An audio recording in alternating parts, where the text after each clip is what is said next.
Good evening, everyone. Welcome back to another JMC Live. This is a special show this evening, meaning we're celebrating tonight. Miranda, what are we celebrating? You graduated college today. I'm officially done with college. This is going to be just a quick show about life and in general. What we're going to do is we're going to do a brief little, and I kind of did this for a behind the scenes for other people, review of what was it like for me to now graduate. What was this whole experience about? How did I survive? Miranda, you saw a shirt, right? It said something about surviving being a liberal or whatever. But anyway, funny parts aside, it's now officially done and over with. And I know many times a lot of people, one of the big things that people think about when you're done with college, you see this guy here, he's done with college.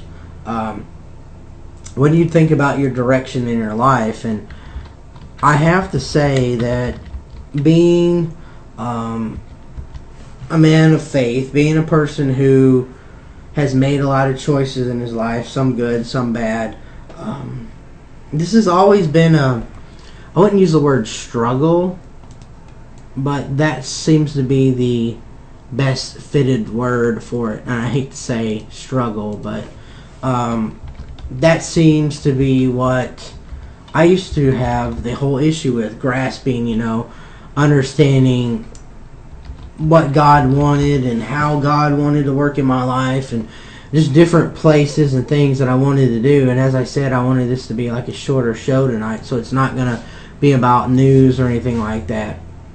But what I wanted to share with you was several verses about direction and about what God has done for me. And I've looked different verses up, and I thought about different things when I've been on break, now that I actually have a job. And we'll talk about that too here in a little bit.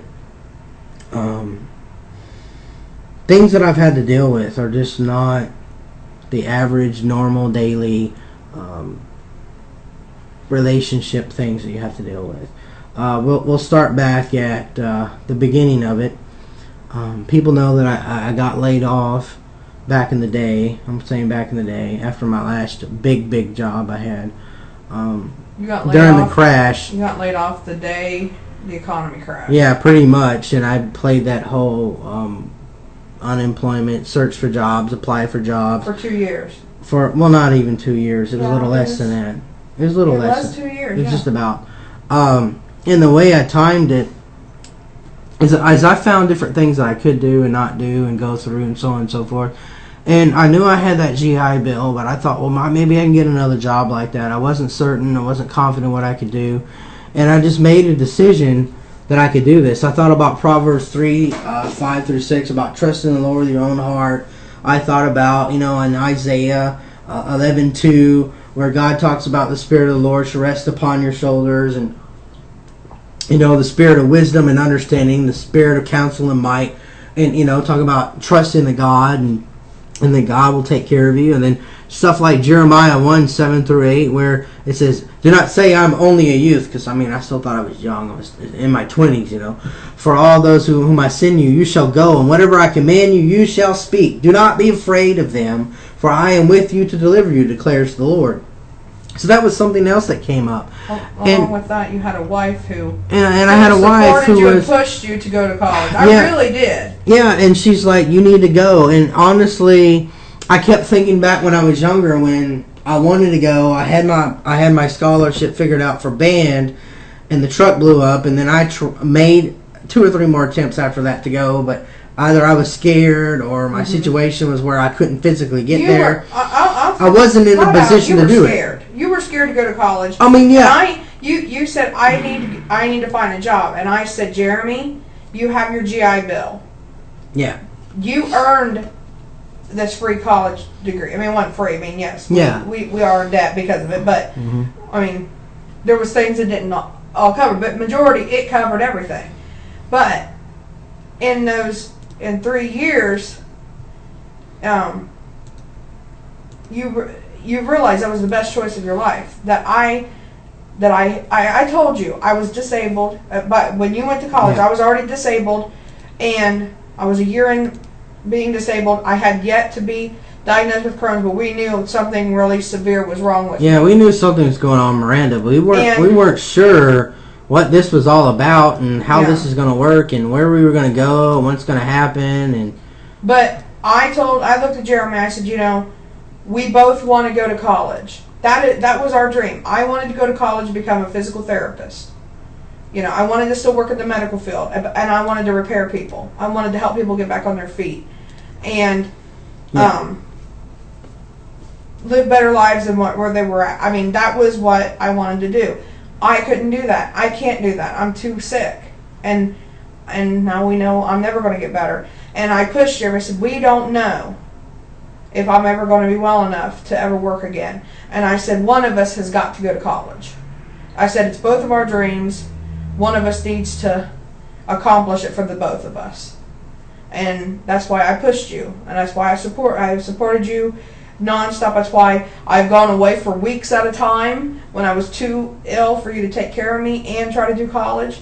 And my family supported you because they said, yes, send Miranda over. We'll take care of her. But between and really, if it hadn't been for the support of my family supporting me and you in the midst of me being sick and you would never have finished. I believe that, because I wouldn't have been able to. No. No. So we're going to rewind this for a second. We're going to go all the way back. This was technically the beginning choices for me to apply for a job started September 2009 when I was trying to figure out where I wanted to go. And it took from September 2009 until after January for the whole process for the VA to even accept the school I chose, had the money ready for me to go, but even still, it was after, because this was on a quarter system, meaning you have a summer session, a fall session, a winter session, a spring session, and a summer session. What happened is I missed the winter session, and I started in the spring, which was March of 2010. This year, a lot of things happened. I wasn't able to take all my classes online. I wasn't able to take all my classes physically in one location. I had to drive to Circleville for a math class at a hospital in the basement. Yeah. Where they do training. So I thought that was kind of funny. I never understood why that you had to do that. I never. But that was only the one big one that I had to do. Later, the following year, I got really active on campus. That's when I got involved with the college Republicans. That's when I got involved with Student Senate and got involved with just a bunch of different things in the community because I got involved with the whole, sharing my homeless story and everything else that happened. But one of the big things that came about, too, was I was just really active then and doing a lot of really great things. And school was going good. And then, as soon as I got done in 2012, I graduated with with associate degree. And I knew that was coming up in June. And what I wanted to do, I realized I still had GI Bill money left. They were going to let it stretch out a little bit longer if I needed to because I was still in school to finish with a bachelor degree. And I was like, what should I do? I knew it would take too long to try and pick a different school, much less how am I going to get there in the middle of everything. And my campus had the communication degree, and I figured, why not? It works along with the business because associate is applied business and computer science technology, so it's like a dual major actually. And on top of it, you'd already done communications work in the Coast Guard. So I did the tech and communication stuff in the Coast Guard, so I figured I'd be really good at it. So I jumped on it, and my associate degree, I have a split of A's and B's and a few C's, and I had like a 2.9, which is like having an 84.2 average. That's a B average. So I said, okay, let's go for it. I can't get much worse, right? Well, I kept going through different classes. We had some cultural classes, cross-cultural classes, stuff that was ministry-minded. And in some of these classes, I got to talk about my faith in class. And then even in my assignments. The only thing I wasn't able to do was like post Bible scriptures directly in some of the research, but I found a way to get around that. I was able to quote Bible scriptures in my research, saying how people were affected by it and worked around it and do different things like that. So I was still able to talk about God. And then the big thing that I did was, everyone that is aware of our ministry, how I spoke at the first One Night Without a Home, the homeless event. The second year, I went in as a research consultant and spent like 3 months researching homelessness in our county and in my state, and wrote a big 250-page article research paper for it. I was trying to get it published in the Ohio Communications Journal, but the problem was there was a lot of things else they wanted, and the event was on a Saturday, and they didn't want me to start for almost 6 months to a year later, and I figured I need my class credit. I can't wait, so I turned it down. There is a possibility for me to do something in the future with that, though. So I went through that, went through some other classes and everything, and I made a decision earlier this year. I need to start looking for work, and I need to start looking early, because I'm a little rusty on interviews, and I got all these degrees now, and how's this work? So I really started applying for jobs and interviewing back in February. I've had some great interviews. I've had some horrible interviews. I've had some interviews where I've spent the night. I've had interviews where there's 7 to 8, 10 people.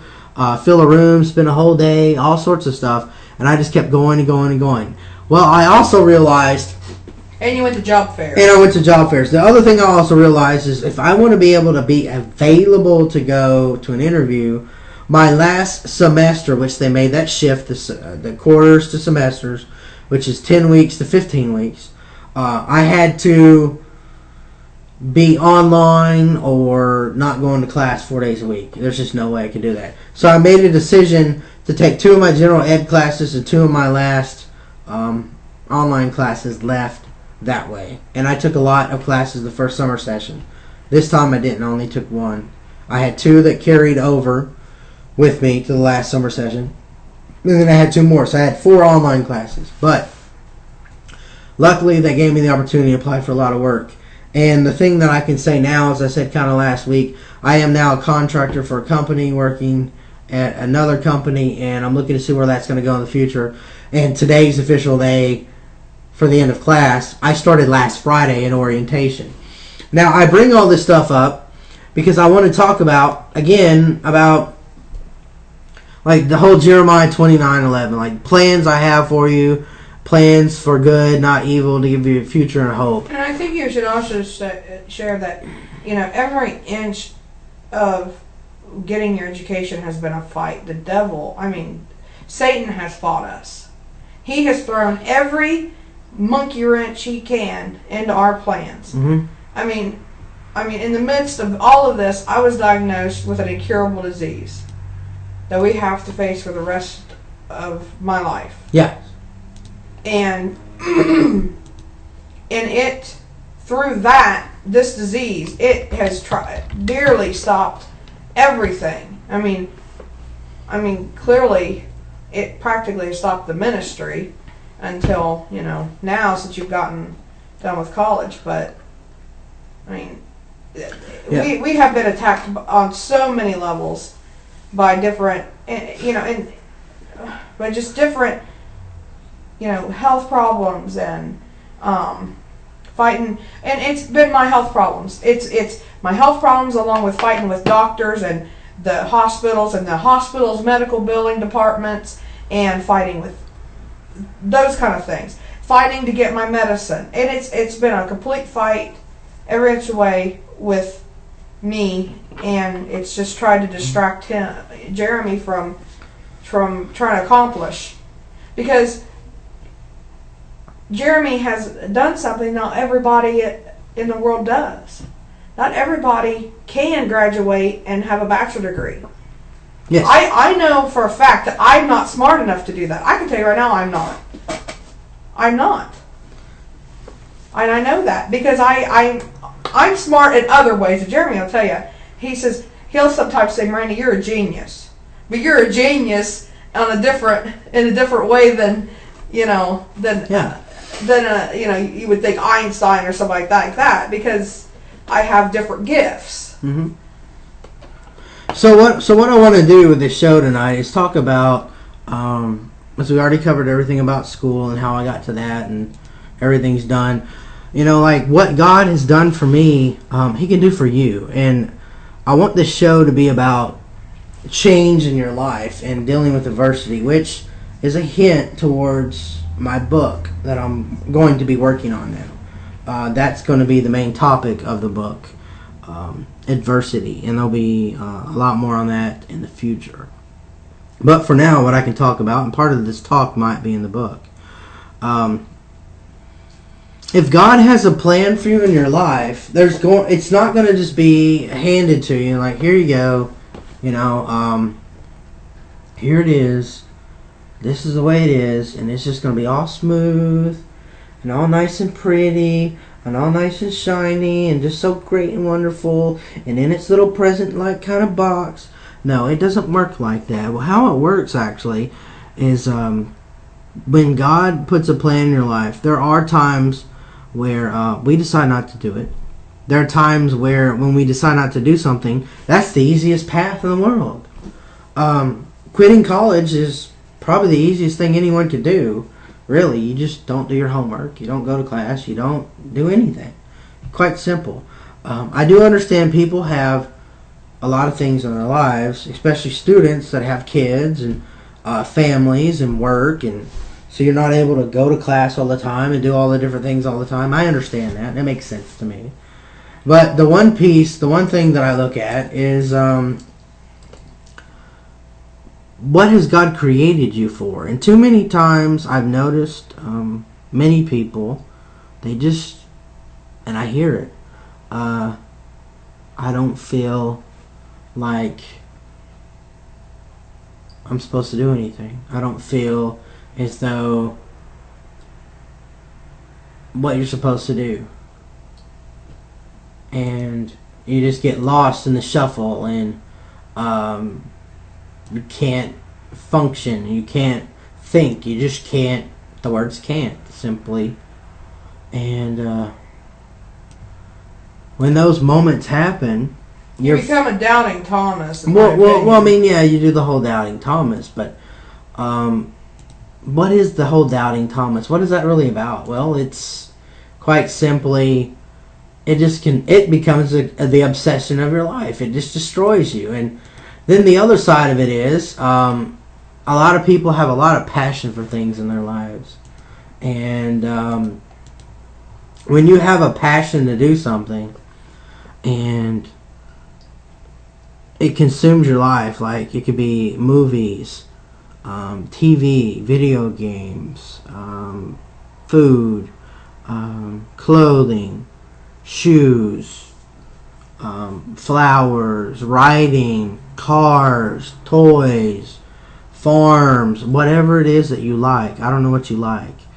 But for some people, they don't have a strong relationship with Christ. And even if you do, there are some people, and it's an average person, really, average person you meet on the street, is going to have that one thing that's just the best thing that they like, and they know everything about it, and everything about how it works, and that's all they do. But when you listen to how they talk, now, I don't know anyone who doesn't understand what I'm about to say, but I'll break it down just in case I need to. When you listen to people talk, what are they trying to say? What is the meat and potatoes of the conversation here? What is happening when they start talking? Meaning, do you hear any humbleness? Do you hear any thankfulness? And when I go around day by day, there are some people that they're always negative. They're always, having a bad time. Then there are other people who just want it all about themselves, and it's all about what they want and how they work and how they think.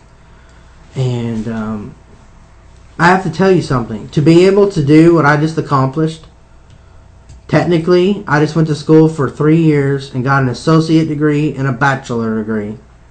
It takes, first step, you got to go all the way back to the beginning.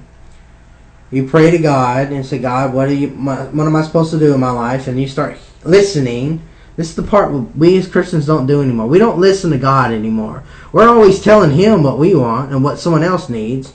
This person's sick. That person needs this. I can't do this. I can't do that. But do we stop to listen? No. We pray. We feel confident God hears our voice, and then we go down the street and do our own thing. Have you ever just sat down in the chair and said, God, here I am. Tell me what we need to do today. And just sit there. Can you do it for 5 minutes? Just sit there and say, okay. That was one of the steps I had to do. What I've wanted to do for college has not really changed in the 10 years that I've been waiting to go to college. And I said this last year when I shared about the ministry and I wrote a speech. And this time it's more of an impromptu speech, but it's kind of going to go the same way. When you know what you want in life and you know what God wants, things will come in your life, the obstacles, but it's just going to slow you down and it won't stop you. The one thing that does stop you is that little thing I said a minute ago about not being grateful. I made a post on our Facebook page today, and I'm not going to quote it, but I'm going to paraphrase along with it. Everything that you have from God can immediately be taken from you. Your friends, your family, your job, your health. Because the Bible is real clear that the wages of sin is death. And God made a pact with Satan when he was cast down to earth that he's the ruler of earth. And, you can torment the crud out of people. And in some cases, torment them to death. But God is still the final judge in choice on when we die. Final judging choice on how bad things get. And how good things get. And when we realize that we, as Christians, are supposed to be servants and vessels to be used as a witnessing tool, as a shining light. Did you ever sing this song as a little kid? With the thumb. Does anyone remember the song with the thumb in Vacation Bible School? And it's like, this little light of mine, I'm going to let it shine. I'm not going to what? What happens? Oh, you do it with your first finger? I'm not going to what? Come on, someone say it to me. Maybe your thumb is longer than mine, as long as Well, I don't know. What happens in the song when you put your finger down, you put your other hand on there? Or you go, what does he say, Miranda? Don't let Satan blow it out. Don't let Satan blow it out. Don't let Satan blow it out. Simple little song as a kid. This little light of mine, I'm going to let it shine. No, Hide it under a bushel. No. Yeah, the song keeps going on, and we could do that forever. But the point is, when you can get into the spiritual part of what Christ wants to do in your life, and you remove yourself out of the way, like trying to get yourself out of the way is the hardest part, I know. But when you remove yourself out of the way and God can come inside of you, He can transform your life and do things through you that you cannot do on your own. I have to admit, without Jesus Christ's help, I would have not finished college. Amen to that. Not going to happen. I wouldn't have found a job. I wouldn't be working. I wouldn't be living today. Because the one thing that I didn't mention in the show, I've survived 2 car accidents this year. No, last year. Well, last year. Within 2 months of each other. Within 2 months of each other. The day. On the same day, the 5th. I've shared, when I went to work, I was showing pictures of my car accident and how I survived. And they're like, how did you not break anything? I was like, I think I might have cracked something or something, but I got to share my faith in a way without actually coming out and saying a lot of stuff. That's the thing, Are you able to have these opportunities to share about your life, to be a blessing to others, and an opportunity to talk about Christ? There's many opportunities that God can do in your life, that can do through us and for us, because Christ wants to transform your life today. He wants you to be more than a conqueror, like it says in Romans. Mm-hmm. And you're the head, not the tail. You're the head, not the tail. But the kicker is on this part, what are you doing? What are you living for? How are you acting today?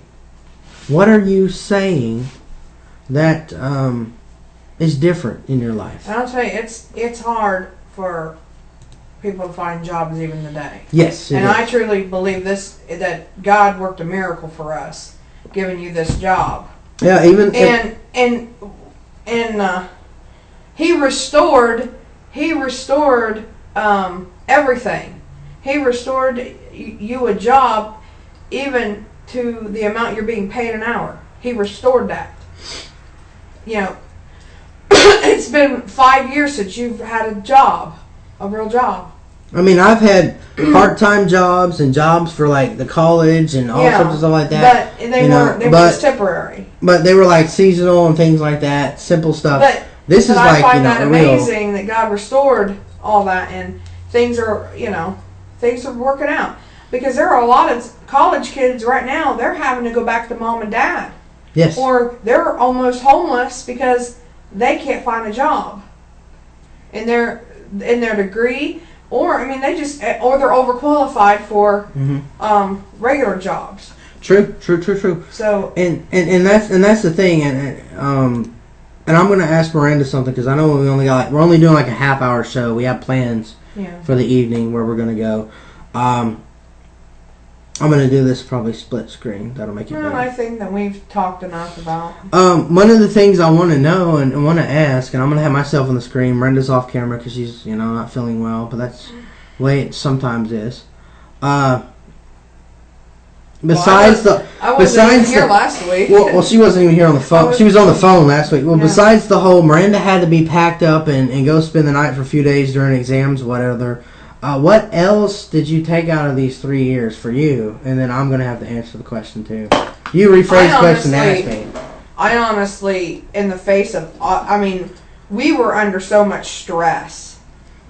I haven't been under this much stress since when I was living in a very bad situation with my ex-husband. That's how much stress we were, the stress was just extreme.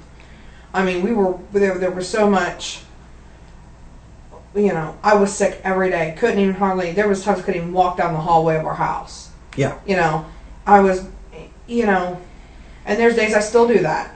And, and he was he'd be working on an exam, and he would have to stop in the middle of a final exam, he's doing on the computer or something, and he'd have to come and help me because I'm violently ill. And so we were just completely, in a hostile environment because of this disease, and the devil just fueling things by just throwing extra little things at us all the time. And I truly believe perseverance is the key word for the 3 years we've went through together. These past 3 years. Perseverance. Even my grandmother even said, everything between the two of us that we have been through in our entire life, it's a miracle that you and I are still alive. That, either between people trying to physically harm us and then this disease physically harming us. All right, and that is the word she has, so I can't use it. I didn't mention adversity earlier. The other word I want to mention now,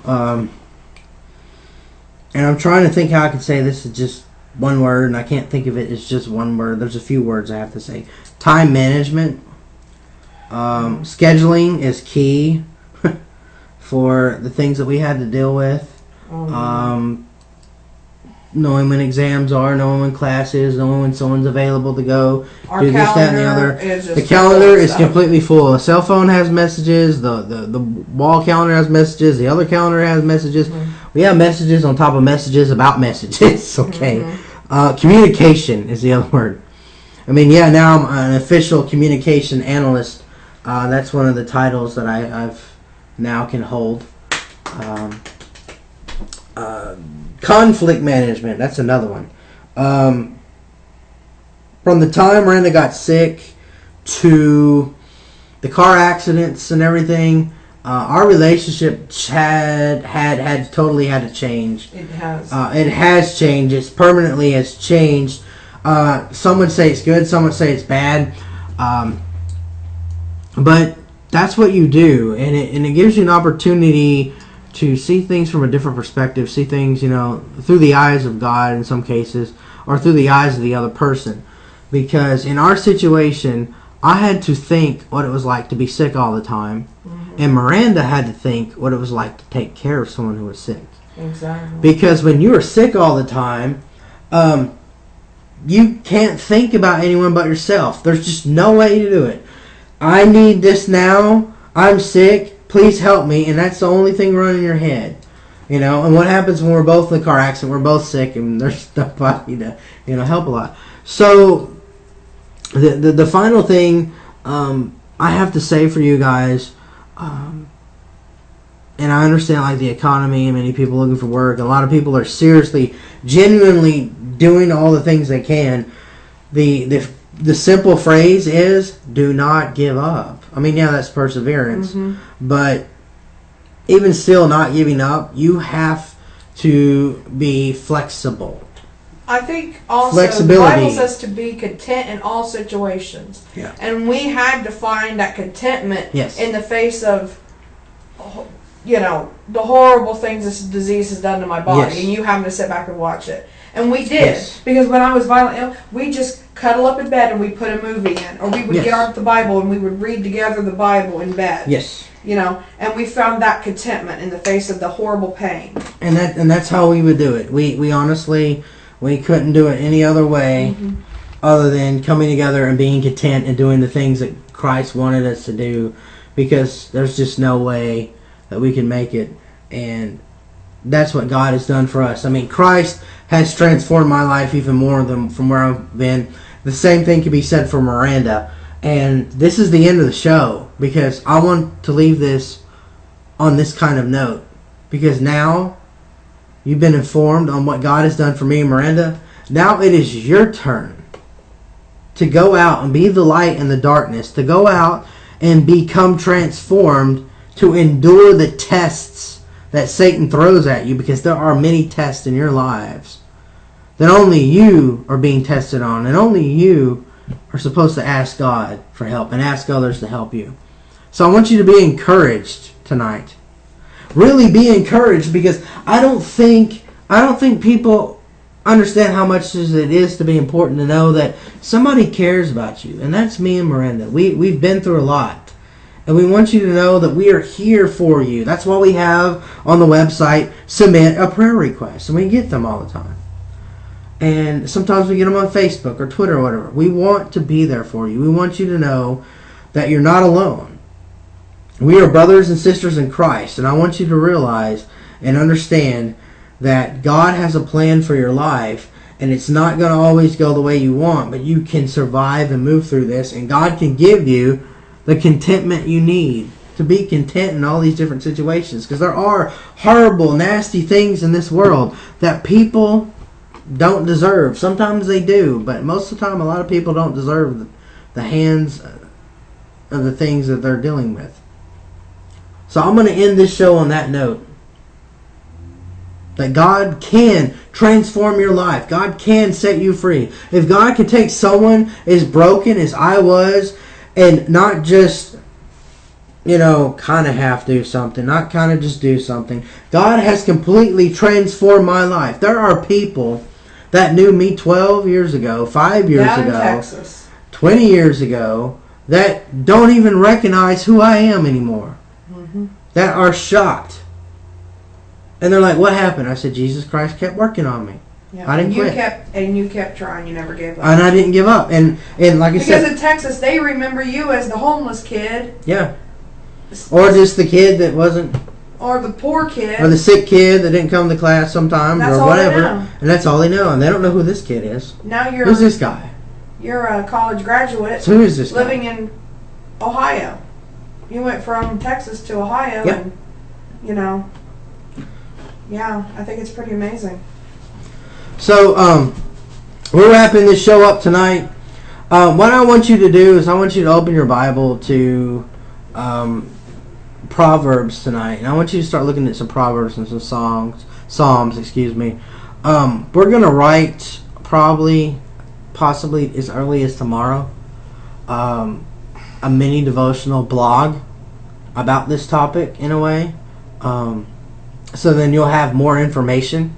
I wanted tonight to be like testimony night of me and Miranda, where we've been and what we've gone through. Because we did we've done different shows on this, but I want you to be encouraged and understand that if God can help us, He can help you. So we'll see you again next week, 9 p.m. Eastern, Saturdays. God bless.